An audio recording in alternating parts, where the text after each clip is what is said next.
Okay, so we'll begin in earnest, and you have in your programs bio statements of each of the presenters. And what we have is Dr. Pam Cressey, who is a former staff archaeologist for the City of Alexandria and adjunct professor at George Washington University. Many years of experience doing community archaeology. We really have a treasure here with us. And we also have locally here David Herring, who is a co-founder of Acorn and very involved in the city in terms of helping to designate properties as historic and quite an expert on historic tax credits and things of that nature. Also a member of the Slave Trail Commission.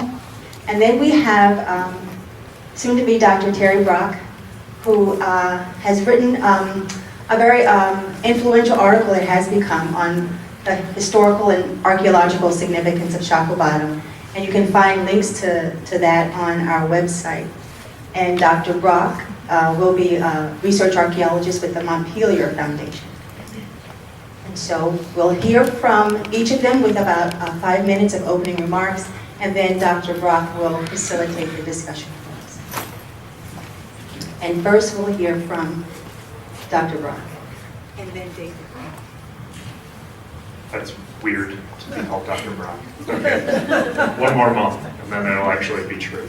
So my name is Terry, and I actually just moved to Richmond this summer, and it was sort of right when all the ballpark talk really hit full swing, we'll say, pun intended. And one of the things that I really noticed was that in the media and in the community, the conversations that were happening about archaeology and what archaeology is, how it's done, what's involved, whether or not it was going to be necessary, how it becomes necessary, we're missing. The conversations that were happening weren't really including knowledge about any of those processes. And so that's one of the reasons why I'm here, and I'm really happy that Kim took the initiative to pull this together, because that was sort of what led to my involvement and what led to me writing this big blog post that my advisor probably wishes I would have put that time into writing my dissertation. But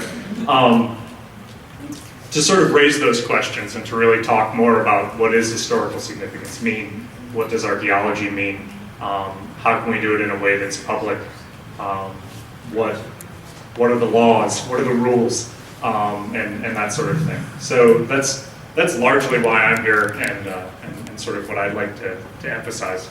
And really about what, if Richmond is going to be a city that's about its past and about protecting it and preserving it and making it a part of the things that we do,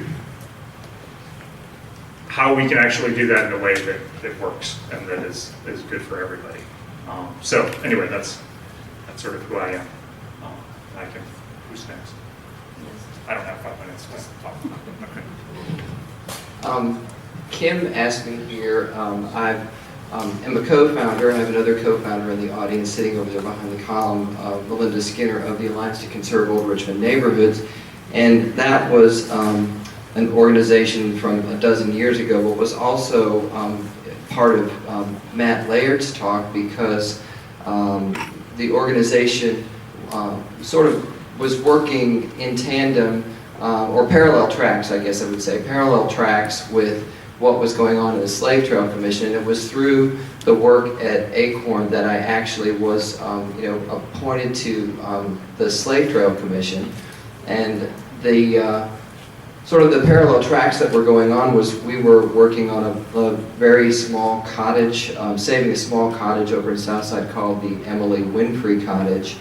And that spurred a lot of research into African American history, because that, as far as we know, is the only surviving building of a freed slave in Richmond anyway.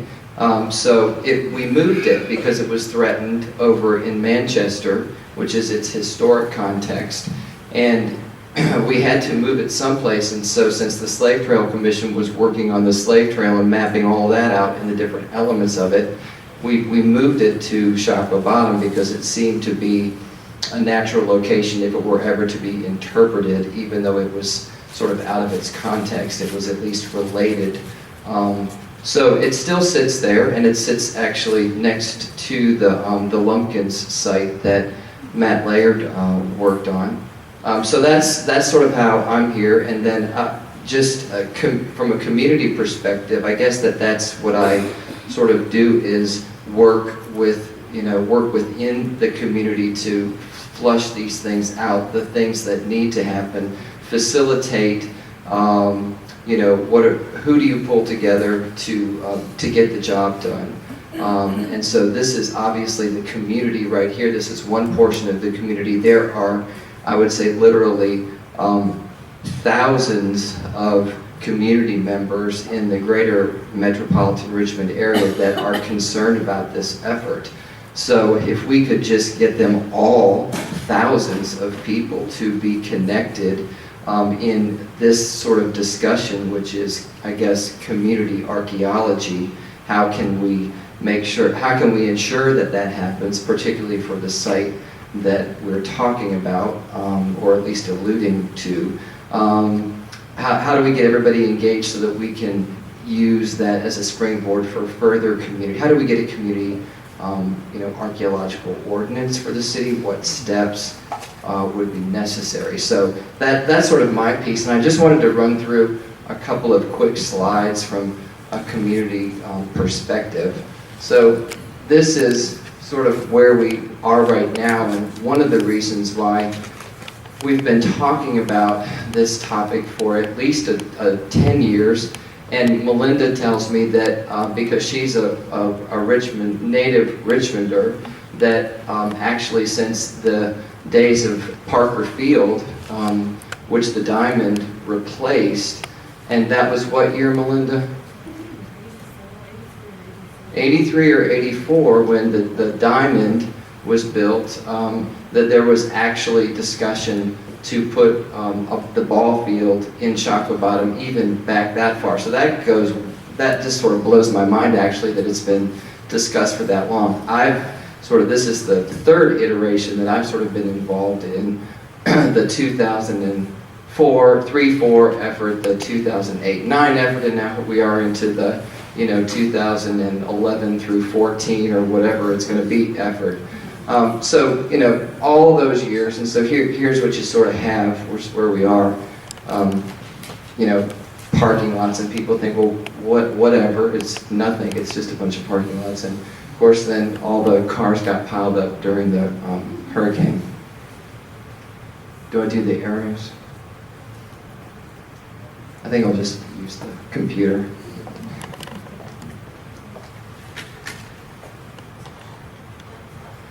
Then how do you get from that to, maybe even a vestige of something like this, which is sort of, and I'm not suggesting that these are what we should do, it's just what you could do, sort of contemplative space of what the area represents.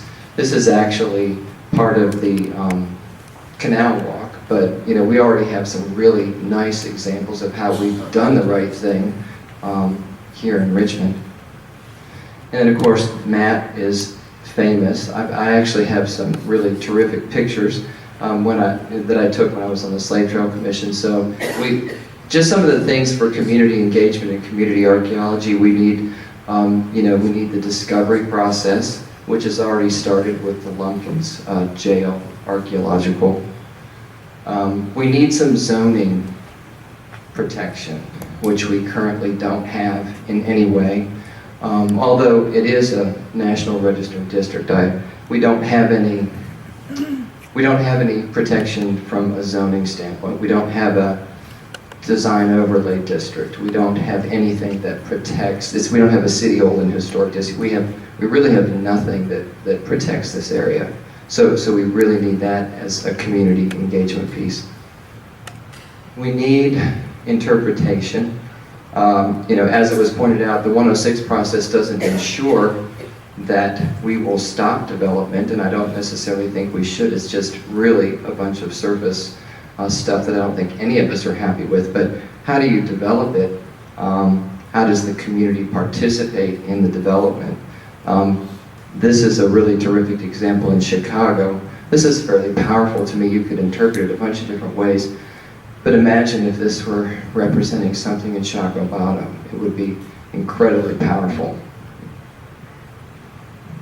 Another one of my favorite pieces of public art is the empty shoes in Budapest, where the shoes are what's left of the people, of the Jews that were shot in the Danube River. Pretty powerful public art. We need history to be communicated through public art.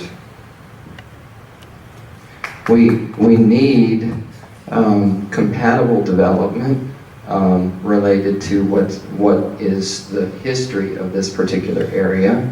And again, this isn't what we necessarily, this is a representation of what you could do. It could be done, honestly, it could be done 100 different ways, but you need the community to determine what that is. So it could be this, or it could be several other things. We need community engagement. So we're here today, we clearly have community engagement, so we need to bring all of the people together to get the community engagement, to get the best possible result. We need a better plan. Like this is one plan. What are the different, imagine the impact of the community on the plan that could come forth, that could really produce some superior results, development results. And I wanted to point this out because this is an overlay. You can see the legend. And maybe if you could, is there a way to turn the lights down a little bit? This is sort of this map here represents what is the Shockoe Valley and Tobacco Row National Register Historic District. It's a little bit difficult to see when it's on the screen, but it's in sort of a light blue color. You can sort of faintly see it. And then the various different components, those components in the different colors are the components that are proposed. And with the exception of just a tiny sliver over on the other side of Marshall Street, which is looking like a parking structure proposed, the proposal as it stands is currently 100% within the already existing National Register District. So I just wanted to point that out because I think it does speak to the fact that, as Roger talked about, one of 6, the two things are happening over top of each other. So that's my community engagement piece.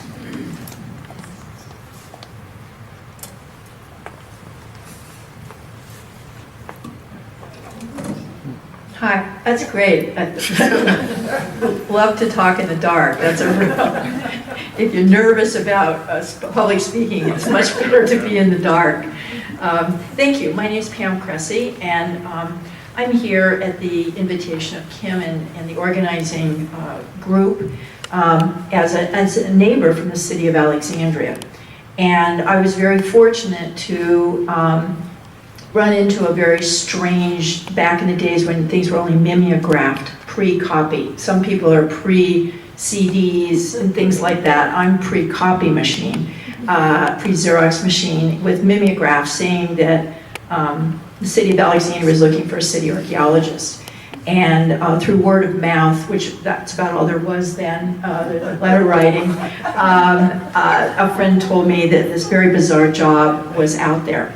But I was told it would be the end of my professional career to work for a city as opposed to work for a university or museum. And I've had a lovely career. And my university has been the residents of Alexandria and the millions of visitors that we have. Because I don't think I would have ever understood the value of archaeology and our work if I wasn't talking to people every day and being thanked. Very rarely can people say in their job that they are thanked. And so it's really my pleasure to be here because I think Richmond, not only because of its history and the type of citizens that you are, but also because it is the state capital, it really should be a leader in historic preservation and should be a leader in archaeology. And I'm here to say you can do this. You really can do this. And I am excited to see the number of people that responded so quickly to come and have attended here today. The number of what I would call citizen archaeologists that are in your midst in Richmond and surrounding areas that can all drive here an hour and a half or two is huge. We probably have a giant conglomeration of archaeologists. And I think it is greatly possible to produce something that you want. My experience is that each community will develop its own form of archaeology, and because of what you can do, because there will just be certain hurdles you can't go through, and because of who you are, the type of persons that come forward with a vision. I'm really excited to see your vision, David, actually looking at zoning, development, site planning in larger ways than individual developments, and art. Because these are all the ways that archaeology becomes extremely meaningful.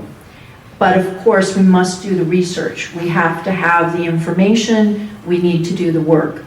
The bulk of archaeological work is not excavation. That's what you see, that's what hits the papers. But the bulk of the time is spent before and after, and doing a lot of historical research or geological research, analysis, and in the case of Richmond, a great deal of oral histories. All of this can be pulled into partnerships that of groups, your neighborhood associations, whomever, that already are doing maybe some of this, a little of this. What it takes is an organizing body to see it through and see it through over a long, we're talking decades.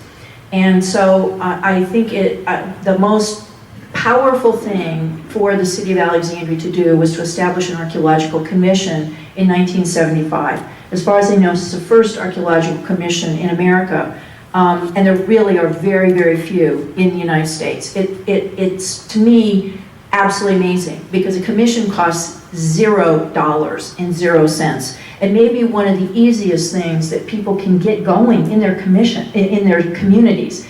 A commission to look at something, so you begin to identify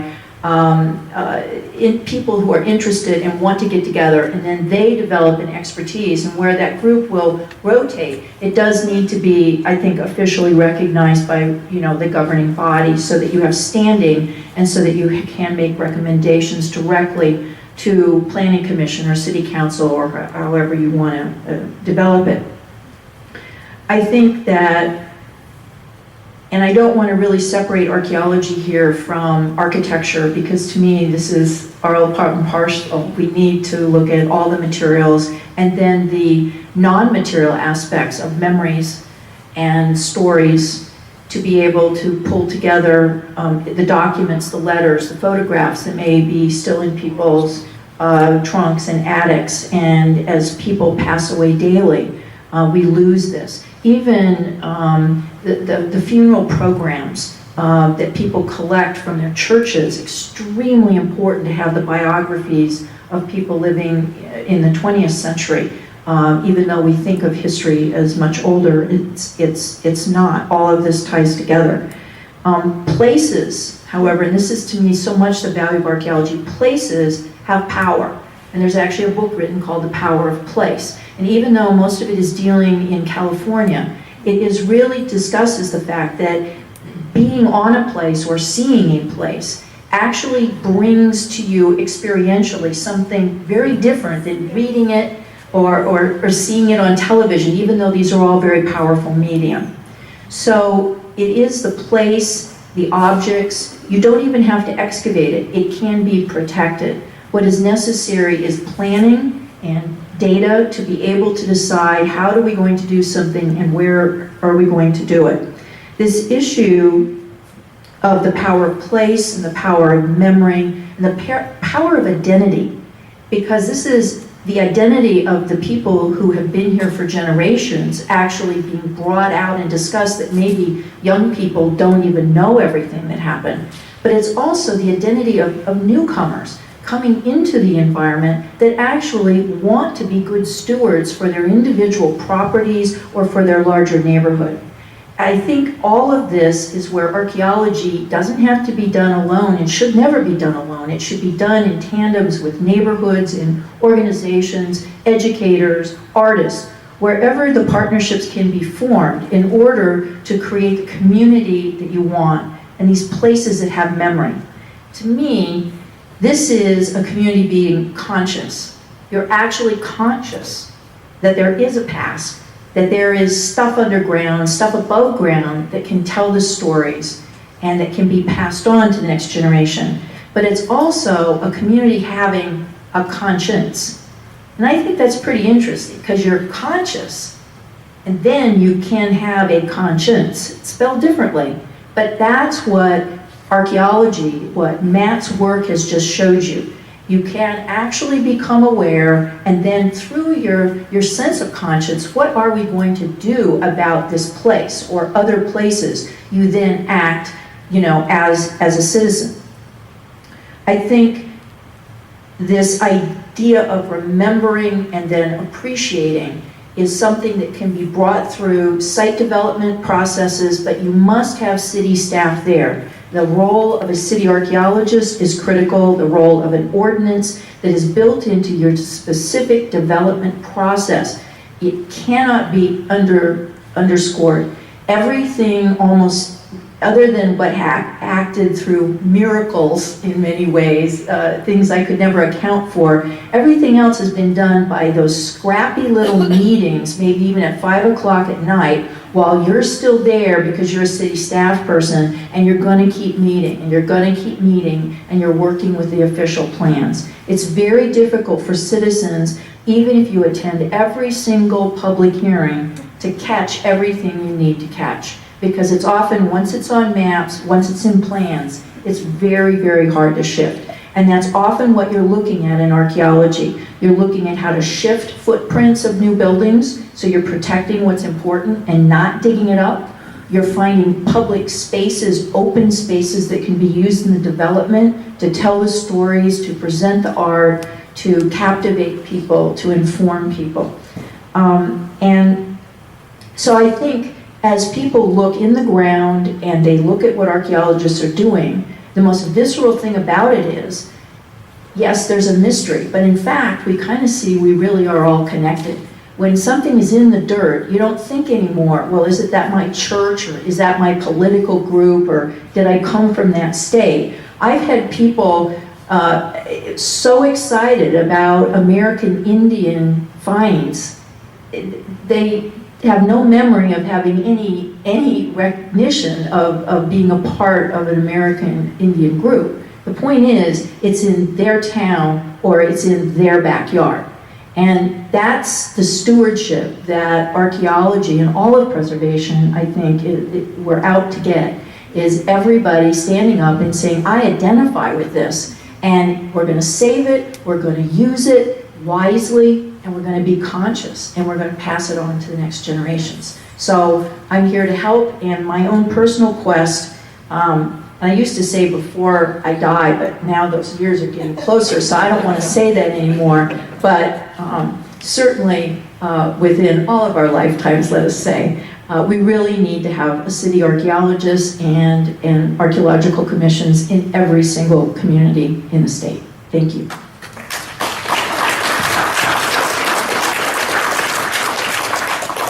Thank you.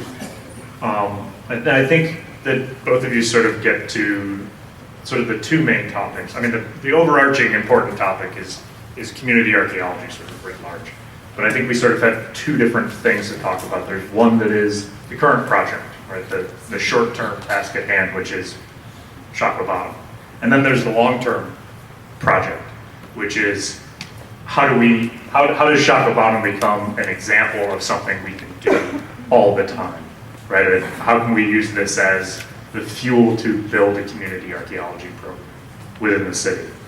Because this proposed project is going to hit all kinds of sites. It's not just going to hit slave trade sites. There are Civil War sites in there, churches, burial grounds, all kinds of stuff that if archaeologists get in there, they're gonna find. So anyway, so I've sort of written up a number of questions. Pam and I talked last night. and I'm going to ask them, and we're all going to sort of chime in on them, and we can raise other ones if they come, and then we'll open it up to all of you to throw questions at us too. We'll do the best we can. So the first one is again very broad. How can archaeology benefit the city of Richmond? What are the things that archaeology, and Pam certainly touched on a lot of that, but what are the things that archaeology can do that is going to be good for our city? Sure. Well, project at hand. I think one of the things, particularly in Shockoe Bottom, and I think Harry touched on it. What a lot of people don't realize, the city of Richmond metropolitan area is pretty big right now, but back in the day, you were looking at, it was tiny, it was downtown Richmond. So, Shockoe Valley was Richmond. Shockoe Valley was downtown Richmond. You didn't have much going on west of there. There wasn't anything going on. So I think people don't see it in its context. And so archaeology, how can it benefit? It can inform us. The layers of dirt have been piled upon Richmond's past, and so what it will do is, the things that have been forgotten will be revealed. Things that that are painful, like we're looking at in this particular project, can be revealed. One thing about the Slave Trail Commission, there was an installation of a reconciliation statue, which I think is a good thing. It can reconcile, it can bring people together. As Pam said, we are all part of the same group, and we can bring all of that to bear through the archaeology, which we don't have here. So, from Richmond's perspective, being sort of about 20 to 30 years behind, we really have a lot of work to do, and we need to get started now. I mentioned a few public benefits before. I think a key element with archaeology, and this is just by doing real history, real oral history, and real excavation, is that we can move beyond myth to fact. And I personally find fact really better than myth. I mean, ghost tours in Alexandria are better attended than historical tours, interestingly enough. Although the ghost tours people are wearing historic clothes. It looks old. And I have been asked to find ghosts for people, for their tours, which I think is really fascinating. I have not run into one yet, but they may not speak to me. But I think the factual information is really critical, and as our first speaker showed, can be very, very entertaining as well. And be very harsh to get out the reality of what actually happened.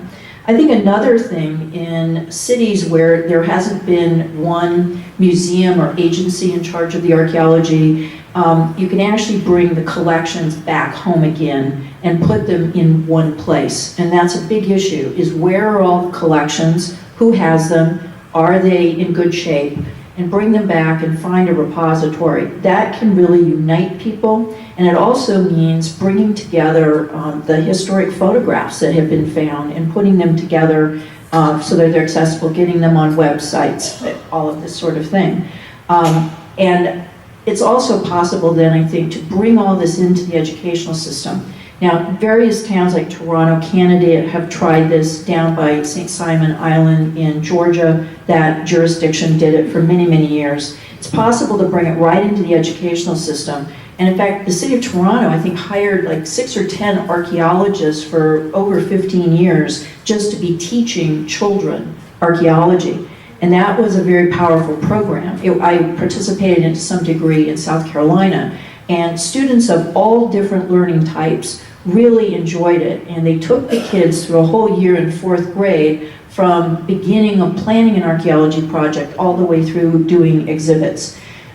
Are there teachers that would be interested in this sort of thing? What about college students that can actually be involved, or high school students doing capstone projects where they're doing interviews of people? And all of that is put into central places and transcribed for oral histories. By bringing in all the components of archaeology, there are more partners, therefore more people that share in the value of this. And therefore you create a larger advocacy group than only historic preservation or just archaeology can often provide. So those are a variety of ways. I also, I know you've already, David talked about art, but I also want to bring up the idea of memorials, which are incredibly important, and identifying unmarked graves, and recognizing where that memorials need to be placed. Even if maybe there isn't archaeological evidence, the fact that you're actually putting a memorial somewhere or putting on real people's names, again, that goes back, I think, to the authenticity that the archaeological process can provide and the numbers of kinds of people that can be involved. Again, what is needed is the organizing vehicle. How can people in the universities here, in high schools, in various neighborhood associations take on different roles, and how can you develop a plan of action? I think that's kind of critical. Thanks.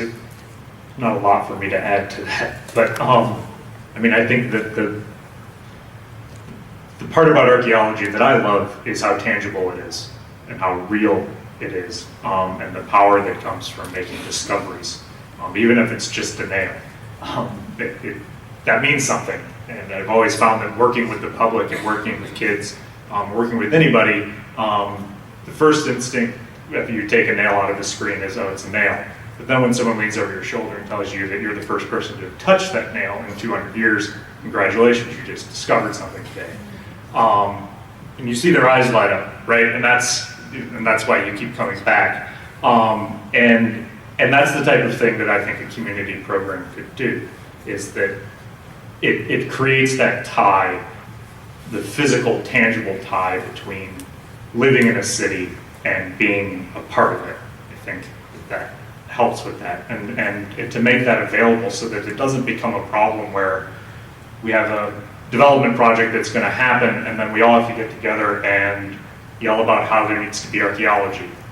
Instead, we can just know that the archaeology is going to happen, and then we can, right? So we're already together in that instance, and we can know that the archaeology is going to happen, and then we can benefit from it. Then we can take the types of things that we're all talking about that matter to us, as opposed to the issue being, are we going to do it or are we not going to do it?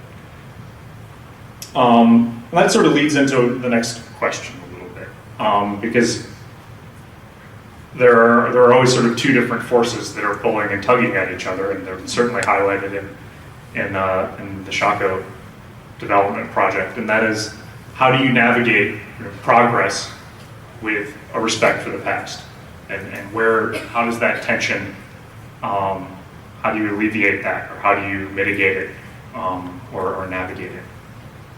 Who wants to go? Go. First this time.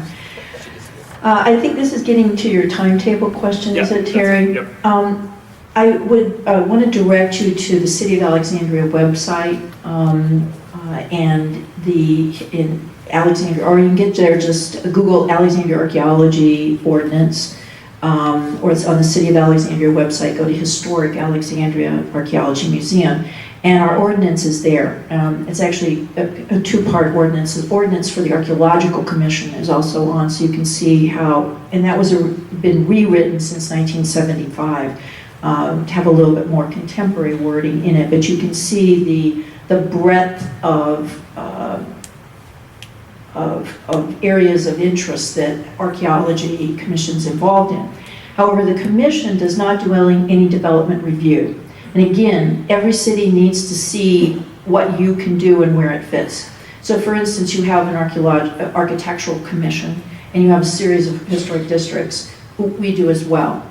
The archaeology process is something that fits into the architectural review, but is not controlled by architectural review. So you could have an architectural review board with the purview to look at archaeology, but instead we have a process without a separate board. So the Archaeological Commission is involved for developing goals and directions for the archaeology of the city. In fact, it said we need an ordinance, and that was back in 1980, and we finally got it in about 1988, 89. So it took that long for the commission to say, we intend to get one, and then before we finally did it. That's why that consistency of a group that's connected with the city council is very important.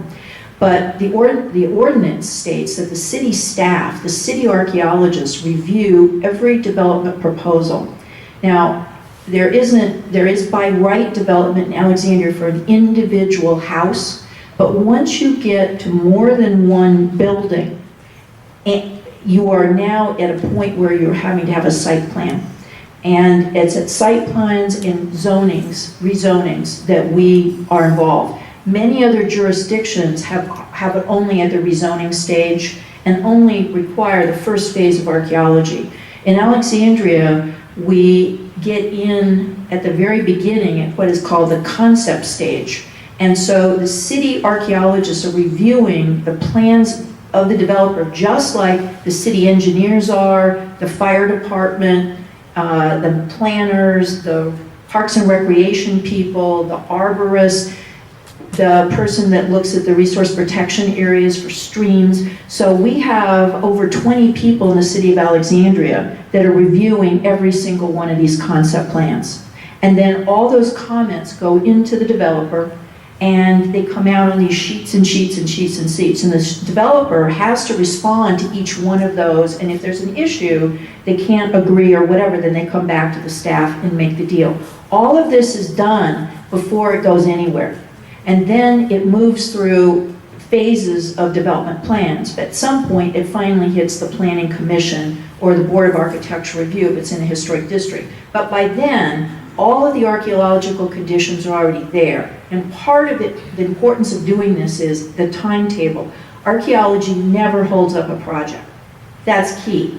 Archaeology is a part of development. It's not against development. It has actually no opinion about development. And the Archaeological Commission never makes a statement, pro or con, should a project be there or anything like that. But rather, it hits the development mark, and now we're just saying, if you are going to take a site apart, if there's going to be ground disturbance, then your responsibility is to preserve what you can that's there. Find out if there's anything and preserve it or protect it in a way that it can be a part of open space.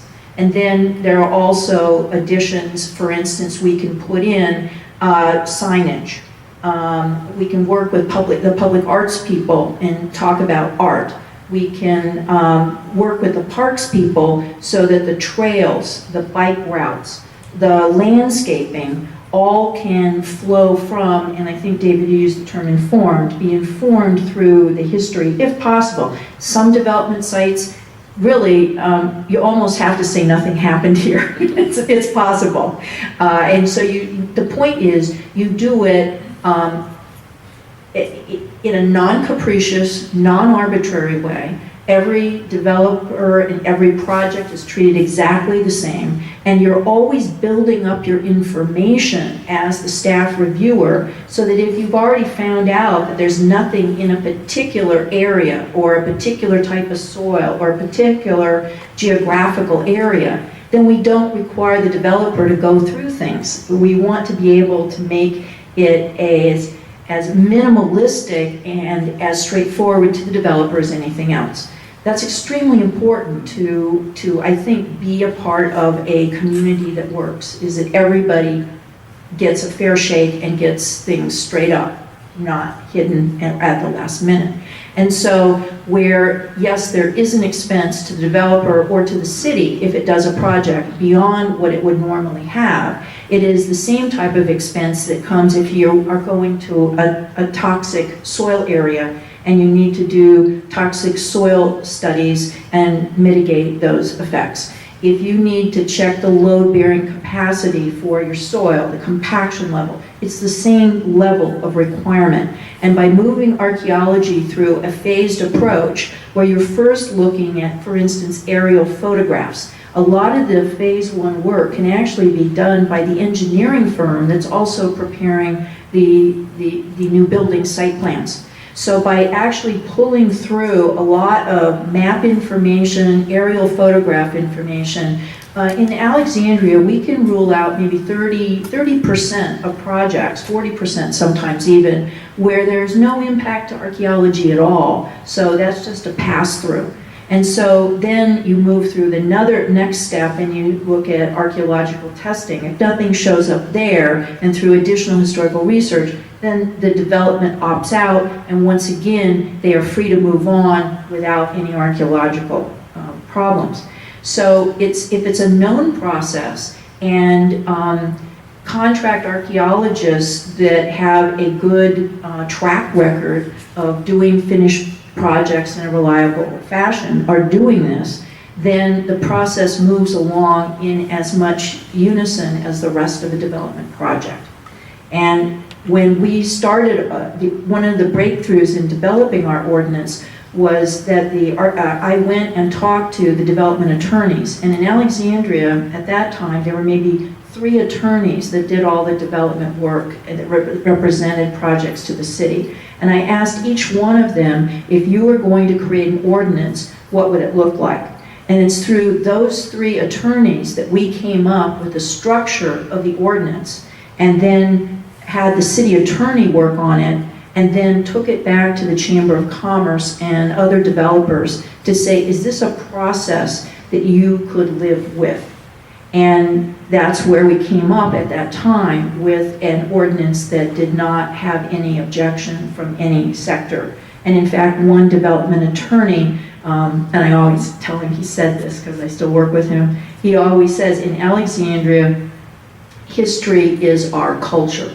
And therefore, that is a way that we do business in Alexandria. One funny little story, one development company was doing the archaeological work on a prehistoric site, and they had Japanese backers. And when the people from Japan came, they wanted to go see the project. And the archaeologists weren't done. It was another horrible winter. And so the archaeologists were out there all bundled up. And the developers were, even though they were fine about having archaeology done, they were kind of embarrassed because they didn't want the Japanese to say, what kind of idiots are you? You know, who have you got out doing this? You know, why aren't you getting the project done? But the Japanese investors came, and they were more interested in the archaeology than the project. And they wanted to know if they could have any of the artifacts to take home with them, because they wanted to display them with all the other archaeology that they had from their projects. Because in Japan, every jurisdiction has an archaeologist, and it's just a natural thing to do.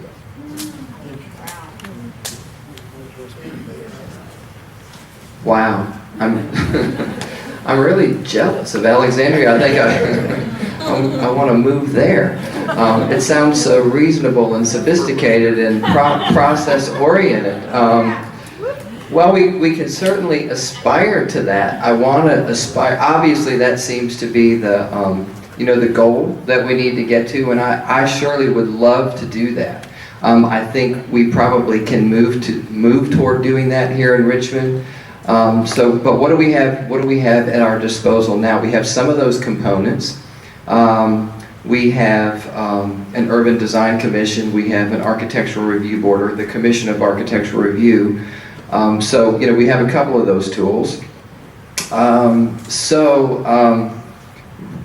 of the reasons that I put the slide and I talked about zoning is because some of the tools that we have at our disposal right now here is we do have some zoning tools. And the one that I honed in on specifically was the Design Overlay District. And in my opinion, I think that, given the fact that it's going to take a while to, establish an archaeological commission for the city of Richmond, I think we need to move toward that and start to, speak with our various city council representatives. Since we sort of have a really pertinent topic at hand, this sort of underscores the fact that we probably should be doing this, and this is the perfect time to start that conversation. We'll have to probably take this particular topic and deal with it on its own, but moving forward, I think this is the perfect opportunity to say, look, so we don't have to do this again for some other area of the city. We really need to start establishing what Alexandria has. And I'm a huge believer in not reinventing the wheel, but using best practices. And certainly Alexandria would be best practice, in our own state that we should look at as a model. But just going back to the zoning, what can we as citizens and citizen engagement now, I think we need to look at what zoning tools do we have at our disposal to sort of accomplish our goals of archaeology. And so, design overlay district, but these are also, property owner driven. I do have to say that even though we have a lot of these ordinances and, the Commission of Architecture Review, you just can't run out and say, poof, you're a historic district. It doesn't work that way. There's a huge amount of public engagement, public process, stakeholder input. Property owners have to agree to these sorts of things. Everybody has to be on the same page. So even with zoning, we have a little bit of a battle if we want to, draw protection to an area in the absence of an archaeological commission. I do think that the process of establishing a commission isn't really all that complicated here in Richmond. We do have a variety of commissions. The Slave Trail Commission is one of. We have the Sister Cities Commission. We have a host of commissions. So we can certainly begin the process of doing that. So I guess my comment would be if there's tools at our disposal for now, we need to use those. And I think that those are probably zoning related. And then we need to start the Commission of Archaeology for the City of Richmond probably needs to start immediately. From what I understand from the rules that Richmond currently has in place, it's the old historic districts that are the only districts that would lead to archaeological investigations. That would be reviewed by the Commission of Architectural Review. Right. So Shockoe Bottom, or this development does not in any way touch any of those. Yeah. Those are, from what I can tell just by looking at them, pretty much entirely defined by standing architecture. I think that for the most part, that's right. That's right. So while someplace like where this development project is happening, it doesn't look like an old historic district, right? There are really not too many buildings down there, mostly parking lots. So thinking about what the criteria are for making those districts is important. And there also aren't any archaeologists on the review board, as far as I know. No, there are not. So, even for short term, I imagine that people who aren't archaeologists aren't always necessarily looking out for, is this project that's happening in this old historic district really affecting the archaeology? And we need to see how we can maybe get some nominations of people to that board who have an archaeological mindset. But I'm quickly running out of questions because they're getting answered in the process of this. So there's sort of, and I'm sure you guys all have a lot of questions, so I think I'm just going to jump right to the last two here, which are sort of goal-oriented. So what are some of the short-term issues and things that, from an archaeological standpoint, we need to address? So, things like talking about this development project specifically, and then what are some long-term goals, tasks, things that we should look for when we're talking about building a full-on community archaeology program? What do we do right now? I guess I can, I'll just speak to the project at hand. What do we do right now? The 106 process is probably the strongest process that we need to follow through here. Since the project area is almost 100, I'll say 98% contained within an existing National Register Historic District, that's a good thing. And the 106 process and the Advisory Council for Historic Preservation and the National Trust and the Department of Historic Resources will be our allies here. So that's what we can do now, and I think that was why Roger was important to the discussion today so that people understand how the 106 process works. It's not a sure thing. It isn't, because the level of compliance is really out of our hand. What treatments are recommended are really up to the federal agencies that are going to require permits to do work. But can we influence that process as citizens, since we don't have a staff archaeologist at the city level or someone who sits on our commission of architectural review? Yes, we can do that as citizens, and I think that is, what organizing group. I think it is important if you're going to go through these processes with regard to 106 review. We can't individually just hold up signs and protest. I think that's one way to do it, but we do need to speak with a unified voice in order to really participate effectively as a consulting party. We as citizens can be a consulting party to this process if we speak with one voice. So that's what we can do now, is agree to be a collective consulting party to the 106 process as this thing moves forward. There will be the agencies that Roger spoke to that will likely be involved will be EPA, Army Corps of Engineers, the transportation, and those are and FEMA, probably because of the stormwater management. We're talking about a very dense area, a very small area, a very complex area in which a lot of things happen and sort of all smash up at the same time. So we have some things that are on our side, and we need to participate in the process. Okay. Why don't we open the floor up now for a few questions? Okay. Okay. I was just gonna say one more thing. Another short-term thing we might want to consider is the mayor has released a plan for how he would like to do archaeological mitigation of this project, and I think it's important that we read that and understand it, ask questions about it, and develop our own opinions about it, and figure out how to respond to that plan, which for the most part I'm pretty impressed with, but I think that there are certainly ways to improve it and to make it even better. So I'd like to see if she has any long-term things. Were we good? Great. Okay, so we have a couple here. The mayor has recently published his archaeological plan for the ballpark project, and it includes a variety of public engagement. However, when planning a community archaeology project, how can we do public archaeology properly if a lot of citizens oppose the underlying development?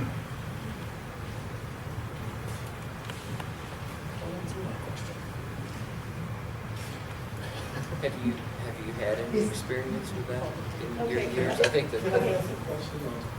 Yeah, is this the question?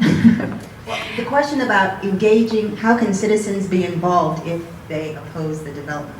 Right, well, I think what will happen is that there will be people pro the stadium and anti the stadium, and then that battle will go on. A decision will be made, right?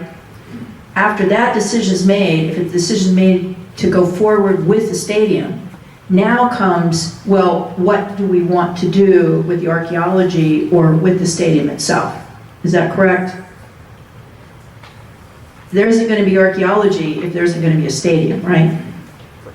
We don't know. We don't know, that's not clear. Well, but it wouldn't be brought on by 106. It would have to be done just because, who owns the property now? The city intends to purchase the property. Okay, but if the city doesn't purchase it, it's still private ownership. So then who would say, yes, we want to do archaeology, and who would pay for it on private land? So is the city going to buy the land even if there isn't a stadium? That's a good question to ask the city.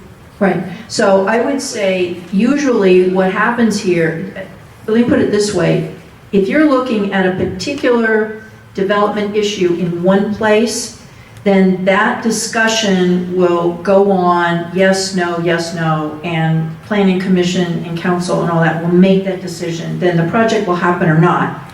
If it happens, then the archaeology comes into play because the ground is going to be disturbed, therefore archaeology would precede the project.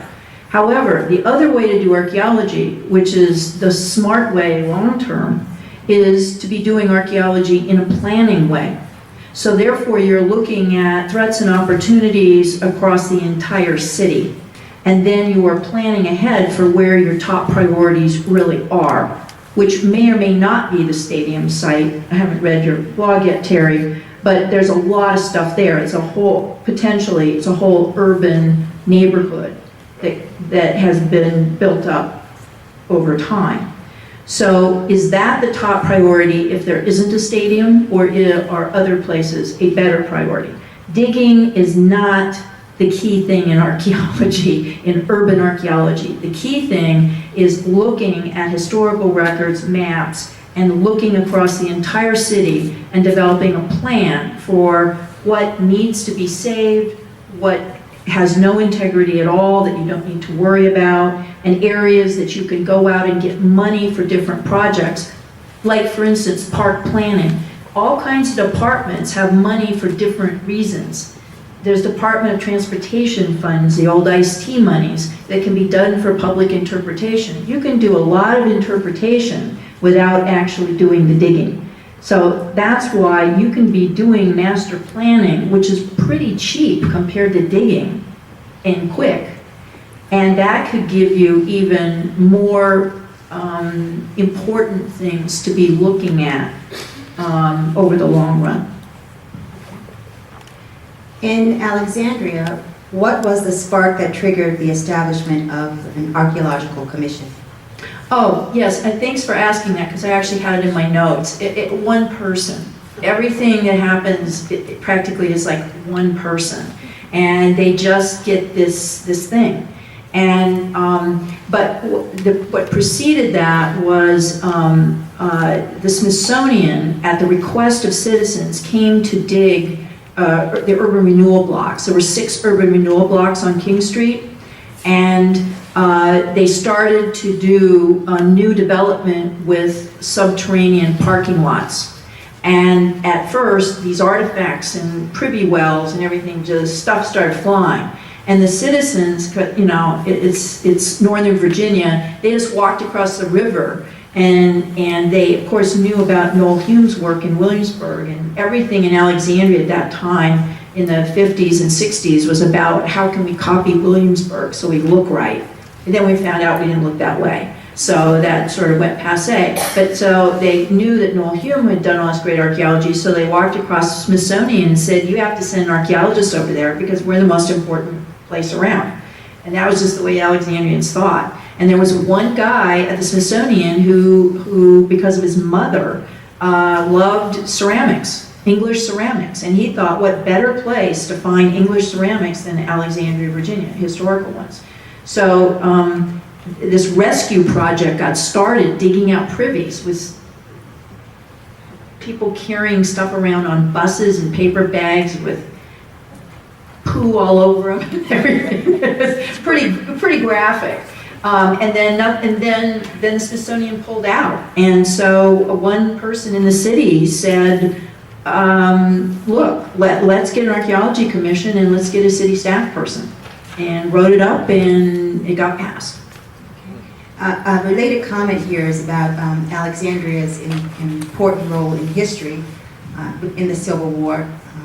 But with Richmond, the comment is its history not as important as Alexandria's? So I think that was just a comment. The answer is yes. I don't think we can ever say one community's history is more important than another. But almost everybody, wherever they live, will say this is the best place to live I've ever lived. You know, so there's a little rivalry there, I guess. But there's nothing more important one place than the other. Their archaeological review process is better, though. We can And agree with that. It's correct. speaking of the archaeological review process, is important, but it's different from determining land use. how can the process be applied to determine proper use?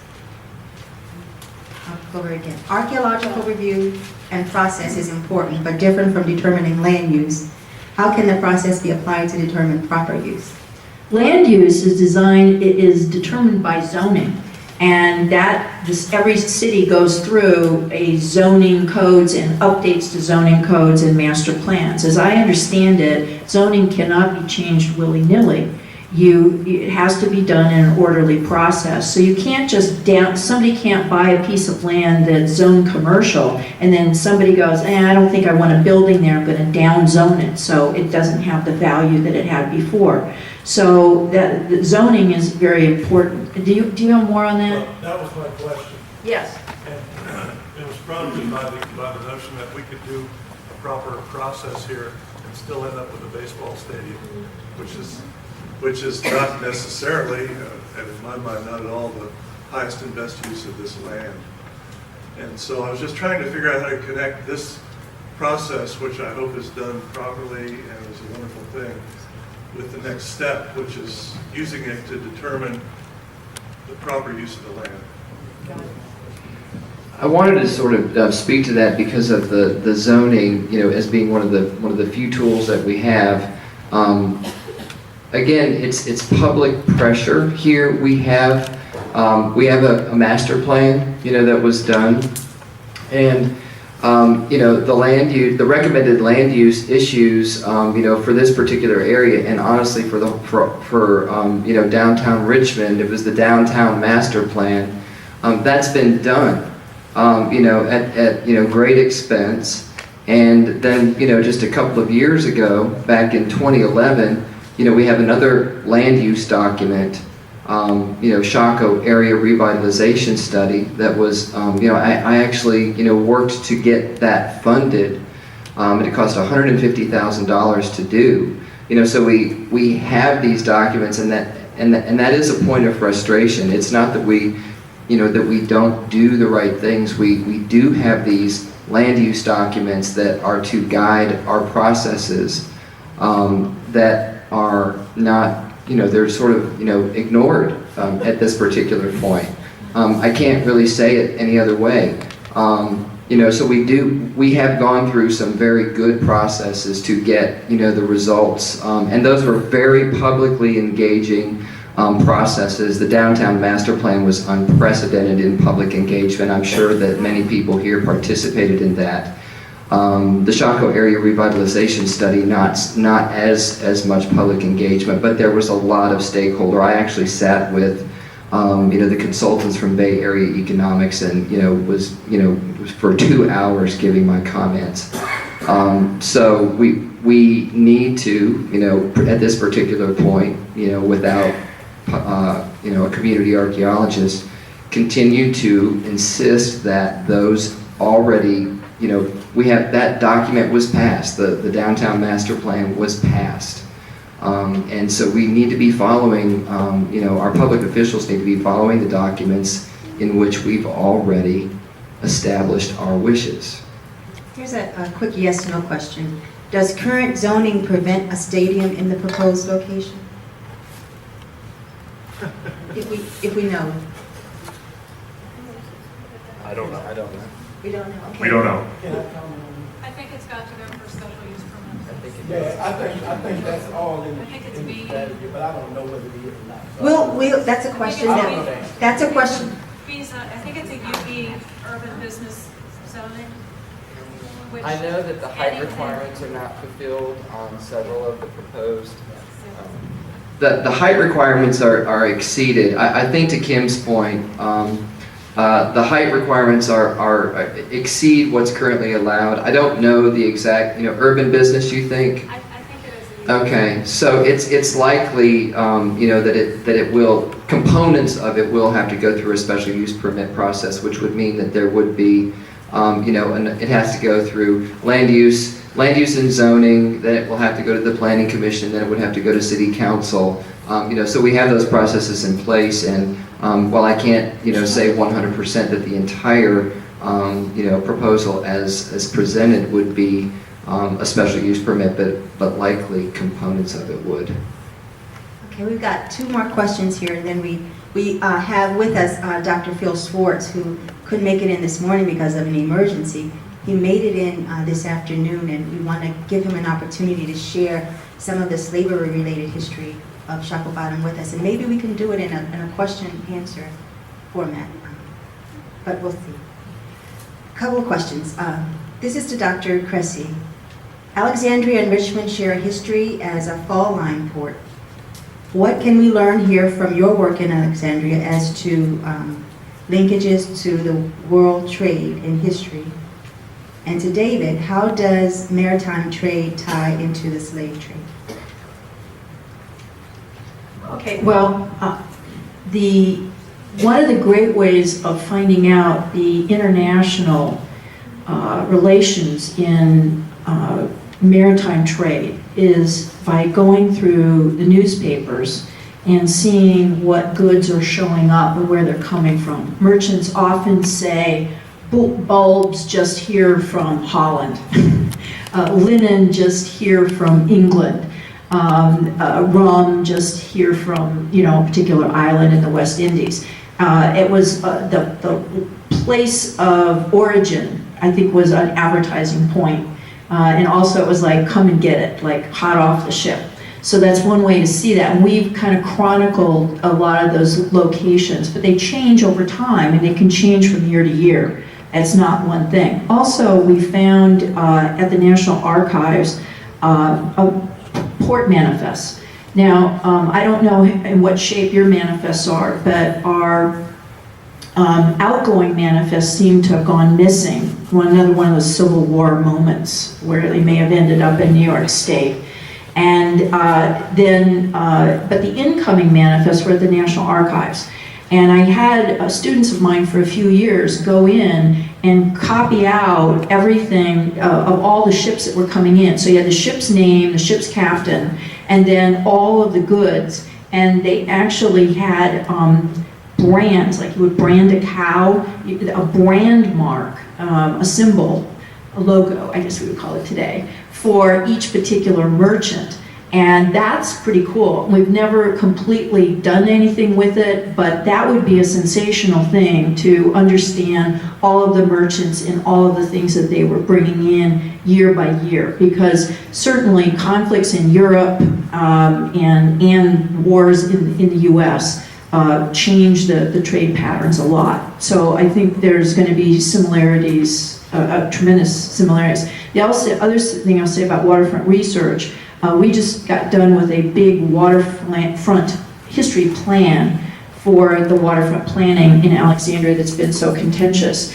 And we really, a lot of those wharves are still there, and I think it's very important to ultimately pull into planning where you're looking at parks and open space and development in waterfronts so that those wharves can really be acknowledged and what went on, including the stories that you can. We have one fellow that operated a ship. He was enslaved, but he was the captain of the ship, and he brought lumber up to Alexandria and went to Norfolk, etc. And he was very trusted, so he just ran the ship and whatnot. But he thought that over time, like, this wasn't going to work. So he saved up his money and he figured out an escape plan if he needed it. And then he talked to the owner's sister, who was in Alexandria, about paying for his freedom. And she treated him, he felt, disrespectfully. So he decided that he would just leave and not pay, that like served a right. And so he later wrote an autobiography about this. And that was found on a book on maritime, the southern maritime, something or other. And we never even heard of that. So I think reading broadly is extremely important to find the stories that when people go to Canada or somewhere else, they finally tell us what happened.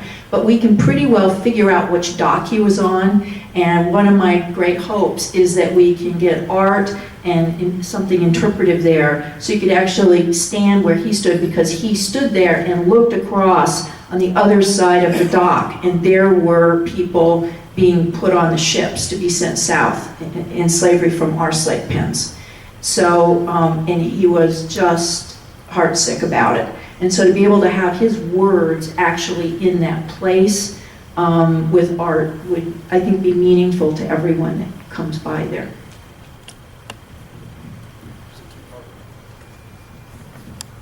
What was the second part? I forgot. Gee. And Phil's here, so Dr. Schwartz is here, he might be able to. Actually, he probably would be better to answer that one. And the Maybe we question- could get him up here to transition him into his presentation. Let's give our panelists a